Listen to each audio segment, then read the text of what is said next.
नमस्कार, चुनावी चर्चा में आपका स्वागत है। आज हम आपको पूर्णिया की 7 सीटों के बारे में बताएंगे 2020 में यहाँ क्या होने वाला है। इसे समझने के लिए 2015 का गणित पहले समझते हैं। उस विधानसभा चुनाव में 7 सीटों में 5 सीटों पर महागठबंधन यानी तब लालू नीतीश की जोड़ी जेडीयू, आरजेडी और कांग्रेस ने बाजी मारी थी। 2 सीटें बीजेपी को मिली थी। उसके विपरीत 2010 के एनडीए लहर में 6 सीटों पर एनडीए का कब्जा हुआ था। अब आपको बताएं कि ये सीमांचल का इलाका है और ये इसलिए खास है क्योंकि ये किशनगंज से सटा हुआ है, ये पश्चिम बंगाल से सटा हुआ है और यहाँ असदुद्दीन ओवैसी की जो पार्टी है वो मजबूत हो रही है। और ये एक यहाँ पर जो मुसलमान वोट है वो काफ़ी असरदार, कई सीटों पर बहुसंख्यक हैं मुसलमान वोट। और अख्तारुल ईमान जो अभी ओवैसी के सिपह सलार हैं, उनको बिहार का ओवैसी भी कहा जाता है, वो उनकी पार्टी को देख रहे हैं। अख्तारुल ईमान वही हैं जिन्होंने 2014 के लोकसभा चुनाव से ठीक पहले कांग्रेस के उम्मीदवार को समर्थन देते हुए किशनगंज सीट पे अपनी उम्मीदवारी वापस ले ली थी कि हम मुसलमान वोट नहीं बंटने देंगे। तो इस लिहाज से आप समझ सकते हैं कि कितना महत्वपूर्ण ये इलाका है और यहाँ पर कैसी रस्साकसी चलती है। बीजेपी यहाँ बहुत एक्टिव, अखिल भारतीय विद्यार्थी परिषद एक्टिव, आरएसएस एक्टिव, ये लोग यहाँ घुसपैठिए मुसलमान, बंगाली, बांग्लादेशियों का मुद्दा भी उठाते रहे हैं। हम शुरुआत करते हैं अमौर विधानसभा सीट से और ये ऐसी सीट है जहाँ एक बार फिर हिंदू अल्पसंख्यक माने जाते हैं। अब्दुल जलील मस्तान, कांग्रेस के अब्दुल जलील मस्तान ने बाजी मारी थी। पिछले विधानसभा चुनाव में 60% उनको वोट मिले थे। दूसरे नंबर पर सबा जाफर बीजेपी के उम्मीदवार थे और तीसरे नंबर पर कोई अनिमा दास निर्दलीय उम्मीदवार थी। कुल मतदाता यहाँ 2,80,000, पुरुष 1,49,000, महिला मतदाताओं की संख्या लगभग 1,31,000 है। तो आप समझ सकते हैं कि 80% वोटर यहाँ पर मुस्लिम हैं। और इसमें एक तरीके से कहें कि कौन सी बिरादरी है, तो एक माना जाता है कि सुरजापुरी, कुल्हैया और शेर शाह वादी 3 किस्म के मुसलमान हैं यहाँ पर। और ये किशनगंज से सटा हुआ इलाका है जैसा हमने आपको बताया, और काफ़ी महत्वपूर्ण यहाँ पे भूमिका में हैं ओवैसी। और इस बार उन्होंने देवेंद्र यादव की पार्टी, जो काफ़ी किसानों को लेकर सक्रिय रहे, हालांकि आजकल बहुत ही बिहार की राजनीति में उभरते हुए सितारे नहीं कहे जाएंगे, फिर भी इसके बावजूद उन्होंने ओवैसी का हाथ थामा है और एक गठबंधन तैयार किया है। ये विकल्प हो पाएगा क्या, ये तीसरा कोना दे पाएगा, इसमें संशय है। लेकिन हाँ, एक ज़रूर है कि इस सीमांचल की लगभग 15-20 सीटों पर इसका असर पड़ सकता है। ये बिहार का शोक कोसी और महानंदा, ये दोनों नदियों के बाढ़ से यहाँ हर साल अमौर में तबाही आती है। विकास यहाँ से थोड़ा सा दूर है, मुझे लगता है जितना विकास आपको और जगह पे मिलेगा वो यहाँ आपको नहीं दिखाई देगा। ये एक बहुत बड़ा इस बार मुद्दा भी है और इस मुद्दे को ऑल इंडिया मजलिसे इत्तेहादुल मुस्लिमीन के नेता असदुद्दीन ओवैसी बखूबी उठाते रहे हैं। हालांकि वो इसको धार्मिक तौर पे पेश करते हैं और उनका ये मानना है कि वोट की खातिर लालू और तेजस्वी यादव ने भी जानबूझकर मुसलमानों का इस्तेमाल किया, विकास नहीं किया और वगैरह वगैरह। भाजपा के प्रति उनका विरोध जग जाहिर है। हालांकि अंदर खाने ये चर्चा जरूर होती है कि जब ये देवेंद्र यादव की पार्टी समाजवादी जनता दल डेमोक्रेटिक से मिलकर इन्होंने संयुक्त जनतांत्रिक सेकुलर गठबंधन बनाया है, तो आखिर ये गठबंधन किसको फ़ायदा पहुंचाएगा? क्या ये सारी सीटें जीतने की हालत में है? नहीं। फिर ये वोट किसका काटेंगी? अंदर खाने ये चर्चा जरूर चल रही है कि इसका सीधा फ़ायदा इस बार भी एनडीए को यहाँ पर हो सकता है, ये ऐसा माना जा रहा है। अब हम आपको 82 विधानसभा सीट के बारे में बताते हैं, यहाँ क्या हो सकता है। यहाँ आरजेडी के अब्दुल सुभान वो विधायक बने 2015 में, इनको 41% वोट मिले।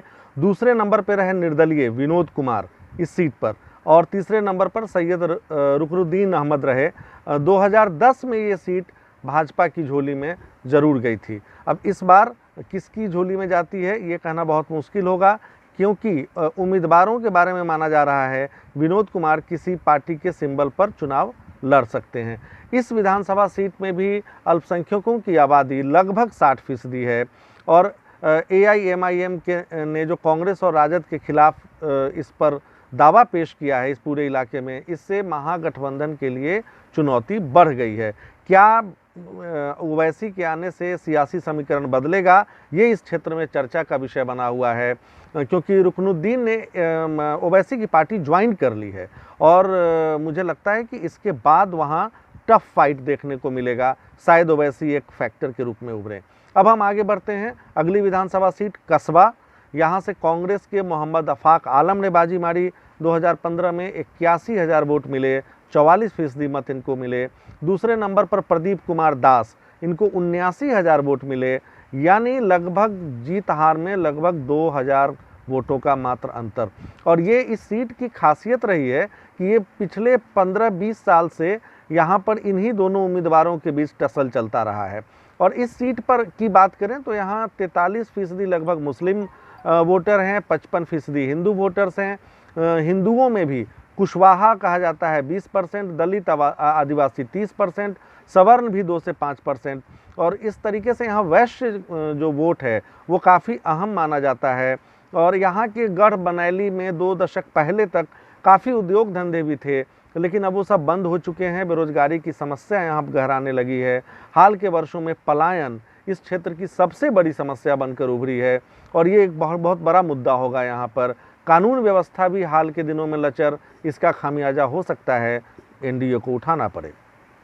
अब बढ़ते हैं पूर्णिया सदर की तरफ, बहुत ही खास सीट। एक ज़माने में सीपीएम यानी कम्युनिस्ट पार्टी मार्क्सिस्ट का एक गढ़ माना जाता था। यहाँ से बीजेपी के विजय कुमार खेमका ने जीत हासिल की थी पिछली बार। दूसरे नंबर पर इंदु सिन्हा रही थी। यहाँ लगभग 3 लाख मतदाता हैं और इस क्षेत्र की विशेषता एक रही तो एक कहिए कि यहाँ पप्पू यादव भी एक ज़माने में बहुत सक्रिय रहे। उनकी अदावत चलती थी सीपीएम के अजीत सरकार से।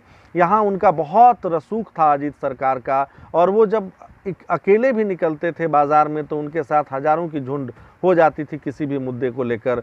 जून 1998 में पूर्णिया में उनकी हत्या हो गई थी और तब इसकी चर्चा पूरे देश में हुई। इसके बाद हुए उपचुनाव में उनकी पत्नी माधवी सरकार जीती थी, लेकिन 2000 से 2010 तक बीजेपी के राजकिशोर केसरी यहाँ से जीतते रहे।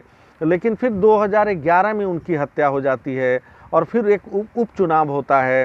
उपचुनाव में उनकी विधवा जो हैं वो किरण केसरी, वो बीजेपी के टिकट पर जीती। एक माना जा रहा था कि शायद अजीत सरकार के बेटे अमित कुमार उनकी राजनीतिक विरासत संभालेंगे, लेकिन उन्होंने अपने आप को सीमित कर लिया और वो परिवार समेत ऑस्ट्रेलिया जा चुके हैं। तो एक तरीके से सन 2000 तक वाम दलों का गढ़ माना जाता रहा। अब वो गढ़ टूट चुका, किला टूट चुका। भारतीय जनता पार्टी ने पैठ बनाई और पूर्णिया शहर में तो कम से कम ये कायम है। अगली सीट धमदाहा, जेडीयू की लेसी सिंह यहाँ से विधायक। 2015 में लालू के वोटों का फ़ायदा इनको मिलता हुआ दिखा, 76,000 वोट इनको मिले। निर्दलीय रहे दूसरे नंबर पर शिवशंकर ठाकुर, 45,000 वोट इनको मिले। जन अधिकार पार्टी ने भी यहाँ पप्पू यादव की पार्टी ने ताल ठोका, तीसरे पायदान पे वो लोग रहे। यहाँ पुरुष मतदाता लगभग 1,57,000, 1,47,000 महिला मतदाता हैं और लगभग 20% यहाँ पे कहें तो नहीं, यादव, हाँ यादव 20%, मुस्लिम 15%, कोयरी 4%, कुर्मी 2%, इस तरह से वोट बटे हुए हैं। और सवर्ण वोट यहाँ बहुत इम्पोर्टेंट आपको बताऊं, 10% ब्राह्मण, राजपूत 8%, भूमिहार 6%, तो लगभग मिला दें तो 24-25%। तो काफ़ी एक तरीके से प्रभावशाली स्थिति में। और ये यहाँ MY फैक्टर चलने पे आरजेडी के खाते में यह सीट जाती थी, लेकिन अब वो फैक्टर ख़त्म हो चुका है।